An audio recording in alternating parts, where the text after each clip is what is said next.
been a long time since we've been in school, so let's start with the math problem. What do you get when you add graham cracker crust, sweetened condensed milk, sour cream, and limes? It's key lime pie. Welcome to Cooking USA.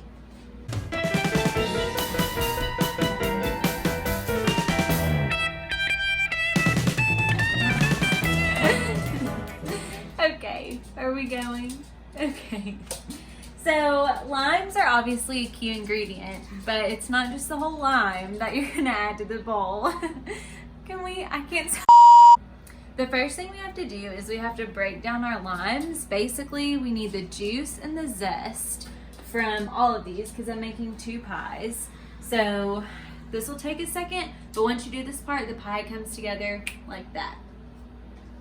I've got my grater. Okay. I've got this grater and I have the tiny part of the grater is what you want to use. Honestly, if you have one of like the long graters specifically for citrus, that's better. But we don't have that. I don't even know what you would use. Oh, geez. But anyways, I'm going to use this to do all of my limes. And I want like 2 tablespoons. I'm making 2 pies. So if you're only making 1 tablespoon of zest. Also, I just don't worry about this because we're not in Florida in the sun. So anyway, the way that you zest a lime is you don't really want to get any of the pith, which is that underneath white part. So when you zest, you really just want to go up, turn it again, and keep doing that. You really don't want to grate too far down or it's going to get bitter. So I'll just be grating my life away. What else do I have to do? It's quarantine.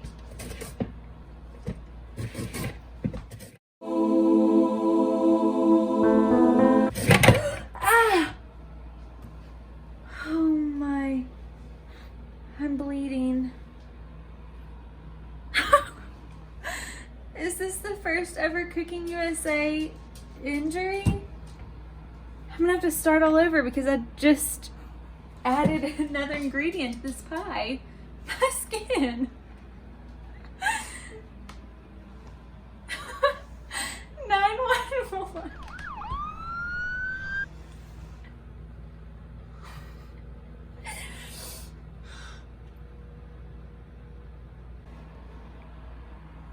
What not to do? I'm gonna have to get stitches. Just kidding, it's not that bad, but really don't do this because it hurts, and plus you like grated lime on that, so like it's kind of burning. So anyway, I did that on purpose to like show you all what not to do. All right, anyways, carry on. For my friends who are gonna eat this, you're not eating any of my skin because I'm gonna rinse this and I've gotten rid of this zest. This is not Sweeney Todd. Okay. So we're back. I'm gonna zest all my limes. We don't have to worry about anything. Just carefully zest your limes, okay? That's all I'm trying to say. So someone in my audience, Woo, just told me that he didn't know what zest was even for and basically that it was pointless. And zest is gonna be the thing that like gives you the aroma that you're looking for in a key lime pie. Like when you open the pie and it hits your countertop and you instantly smell that zesty key lime. This is just a lime, not a key lime. Anyway, the zest did that. So, I mean, you don't need a whole lot. You just need enough for that. So I've got about 2 tablespoons of zest in my bowl. And that's because I'm making 2 pies. And I think I said before, 1 tablespoon of zest per pie. So that took me 6 lightly zested limes. I really could have gotten a lot more, but anywho, that's how many limes it took. So let's juice these bad boys. So you need about a cup of lime juice per pie. I like mine really tart.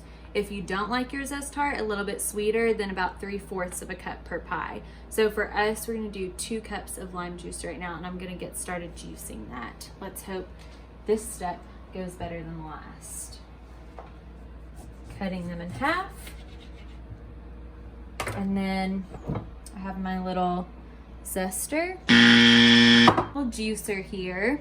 And it's nice because the seeds get caught right here, the juice goes right here, and you just take your lime or lemon or grapefruit or whatever citrus half, press it down on that top part, and just squeeze it around, and all of your juice comes out. Very handy little tool. And then your lime looks like this, completely juiced. I've got 2 cups of freshly squeezed lime juice, and I will say it was a labor of love. It really was, getting the zest and the juice, but it's so worth it to have freshly squeezed juice. Promise. Okay, we used 6 limes for 2 pies. We used 12 limes for 2 pies, 6 limes per pie. So I would say be generous, and if you're making 1 pie, go ahead and get 8 limes because you just never know how big or small they're gonna be. So I'm just gonna add the lime juice into the lime zest and then start adding our next ingredients. So the next ingredient is sweetened condensed milk, and for 1 pie you're gonna need 2 14-ounce cans. So since we're making 2, oh my gosh.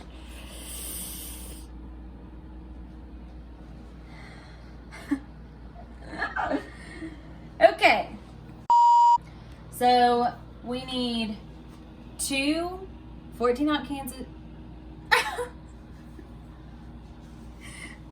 okay, so we need 2 14-ounce cans per pie of sweetened condensed milk. So we're doing 2 pies, so I'm doing 4 cans of this, and you just pour it in. It's supposed to be 3 cups per pie, but I just do 2 cans because it all comes out in the wash. So lastly, for your pie, you need 1/2 cup of sour cream per pie, and we're making 2, and so a whole cup of sour cream. So we're gonna do this whole, I'm just gonna eyeball it. I feel like I have a pretty good sense for what a 1/2 cup is. That's probably 1/2 cup, and then this other container is gonna have more in it. So we'll have our another 1/2 cup from it. My problem is that I have limited mobility due to my recent injury. So this isn't my best, this is my best pie. Don't you worry about that. It's just not my best process. But it's not about the journey, it's about the destination. So we're gonna start stirring, and it's gonna look like it's not gonna come together because the lime juice and the condensed milk and the sour cream are gonna start to fight each other. But stick with it. It's kind of like gravy. When you first make it, you don't think it's gonna work, and it always does most of the time. But for key lime pie, it always comes together. That's straight up lime juice. All right. So as you can see, it's come together into a really lovely smooth mixture for our pie. And you want to make sure you break up every single clump because you've got to have it silky smooth or it's just not going to be right. And you can see the little lime zest in there. So it is worth it. It is for purpose. And that's our filling. There's something to be said about being able to go to the store and get a pie crust that's already made for you. And so I'm not making my own pie crust today. I'm going to use this one that's already made for me. And this step is super easy. We're just going to pour our filling in. No need to blind bake your crust. You can pour the filling directly in.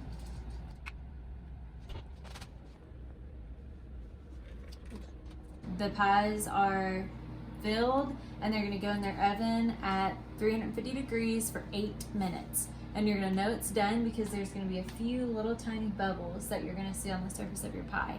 Don't overbake it. 8 minutes. So baking a key lime pie helps it set, and some people might not know that you're supposed to bake a key lime pie, but you definitely need to bake it for 8 minutes.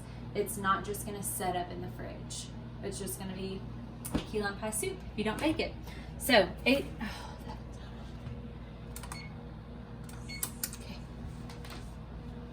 It's preheated and we're putting these in for 8 minutes. See you shortly.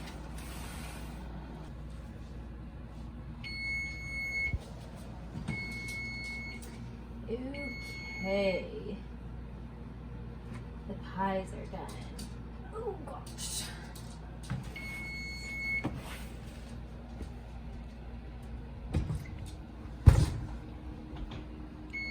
Yay! The pies are done. They now need to chill overnight and they'll be ready to eat tomorrow.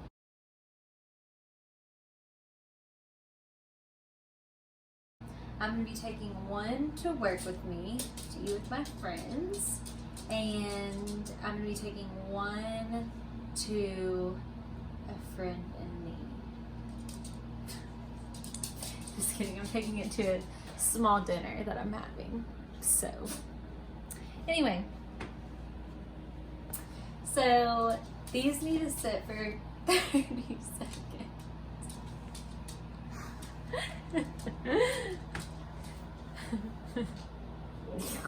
So these stop doing that. Okay.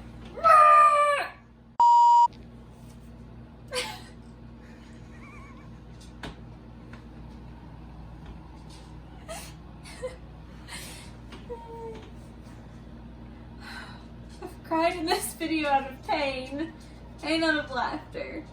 It's just like the roller coaster of life. And that's what you get out of a key lime pie.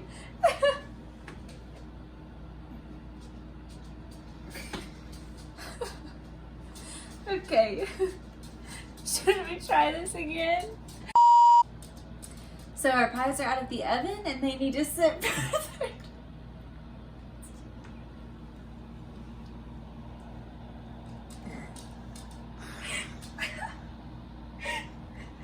I'm just gonna have to guess how long this fluffy pie needs to sit. I can't say it.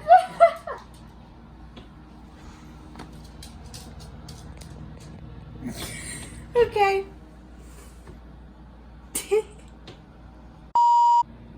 So the pies are out. They have to.